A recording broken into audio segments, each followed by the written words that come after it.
আমার নিজের অভিজ্ঞতা আমি বলতে পারি, আমি ধানমন্ডিতে যখন হাঁটছিলাম আমার দিকে 2 রাউন্ড গুলি করা হয়েছে। সামাজিক যোগাযোগ মাধ্যম থেকে শুরু করে আন্তর্জাতিক যোগাযোগ মাধ্যম, গণমাধ্যম, সেটা হোক বিবিসি কিংবা আল জাজিরা বা আরও কোনো চ্যানেল, দেখেছেন কিভাবে আমাদের সন্তানদের ওপর গুলি চলেছে।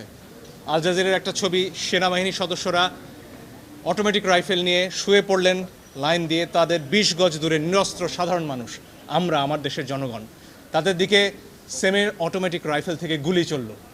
এর দৃশ্য দেখার পরে আসলে বাসায় বসে থাকার কারো কোনো সুযোগ নেই। আমাদের যার যার অবস্থান থেকে প্রতিবাদ করতে হবে এবং একজন আইনজীবী হিসেবে সেই কাজটি করার জন্য আজকে আমরা আদালতে এসেছি। আমরা আদালতে বলেছি নিরস্ত্র প্রতিবাদকারীদের উপরে গুলি চলতে পারে না, যেটিকে ইংরেজিতে লাইভ রাউন্ড বলা হয়, সেটি করার কোনো সুযোগ নেই। আর অনেক ভিডিও আপনারা দেখেছেন, একটি কিশোর 4 তলা একটা নির্মাণাধীন ভবন থেকে সে ঝুলে রয়েছে, তার কিচ্ছু করার উপায় নেই, ওই অবস্থায় তার উপর গুলি চলেছে অনেকবার। আপনারা দেখেছেন রিয়া গোপ তার বাবার কোলে গুলিবিদ্ধ হয়েছে, আরেক শিশু সে তার চোখ দিয়ে গুলি ঢুকেছে, মাথার পেছন দিক দিয়ে বেরিয়ে গেছে। জিজ্ঞেস করুন সে কোথায় ছিল? তার বাসায়, ঘরের ভেতর, জানালা দিয়ে বাইরে তাকিয়েছিল, এই তার অপরাধ। এই জন্য আমরা স্পষ্টভাবে বলেছি যারা আন্দোলনকারী তাদের উপরে লাইভ রাউন্ড অর্থাৎ গুলি ছোড়া চলবে না। আপনারা প্রয়োজনে টিয়ার শেল ছুড়ুন, লাঠিচার্জ করুন, রাবার বুলেটও ছুড়ুন, তাতেও বহু মানুষ অন্ধ হয়েছে হয়তো, সে খবর আপনারা দেখেছেন, এত কাছ থেকে রাবার বুলেট ছোড়া হয়েছে। ফলে এই বিষয়গুলো সামনে আসতে হবে। আমার নিজের অভিজ্ঞতা আমি বলতে পারি, আমি ধানমন্ডিতে যখন হাঁটছিলাম আমার দিকে 2 রাউন্ড গুলি করা হয়েছে।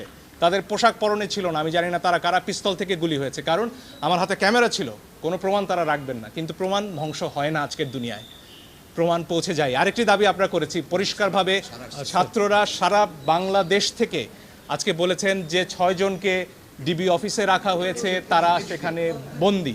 তারা স্পষ্টতই ছাত্ররা বলেছেন কালকে ডিবি অফিস থেকে বা যেখান থেকেই হোক যে ভিডিও প্রকাশ করা হচ্ছে, সেই ভিডিওতে যে কথা বলা হয়েছে সেটি অস্ত্রের মুখে হয়েছে, ছাত্ররা সেটি বলেছেন। এবং এই ধরনের আন্দোলন প্রত্যাহারের দাবি ছাত্ররা মানেন না, তারা সেটি বলেছেন। আইনজীবী হিসেবে আমার কথা হচ্ছে, যখন গোয়েন্দা প্রধান বলেন যে নিরাপত্তার প্রয়োজনে তাদেরকে তিনি নিয়ে এসেছেন এবং সেখানে তাদের খাওয়া দাওয়া করার ছবিও প্রচার করা হয়, তখন আমার কথা হচ্ছে হাসপাতাল থেকে একজন মানুষকে, একজন নাগরিককে কিভাবে তুলে নেওয়া হয়, কোন আইনে? আদালতে আমরা এই প্রশ্ন করেছি। আপনারা নাইমের ক্ষতবিক্ষত শরীর দেখেছেন, তার গায়ে পিটিয়ে কি অবস্থা করা হয়েছে পত্রিকায় এসেছে। আমি জানি অনেক ইলেকট্রনিক গণমাধ্যম দেখাতে পারেননি সেটি, কিন্তু পত্রিকায় এসে ছবি আমরা দেখেছি। সেই নাহিদকে যখন নিয়ে যাওয়া হয় তখন এটা বিশ্বাস করার কোনো কারণ নেই যে তাকে সেখানে আপ্যায়ন করার জন্য নেওয়া হয়েছে। ফলে আমরা আদালতে বলেছি এই 6 জনকে অবশ্যই আদালতের সামনে আনতে হবে এবং তাদের কাছ থেকে জানতে হবে যে তাদেরকে কি আটকে রাখা হয়েছে নাকি তারা স্বেচ্ছায় ডিবি অফিসে বেড়াতে গেছেন। এই প্রশ্নের উত্তর আমরা সবাই চাই।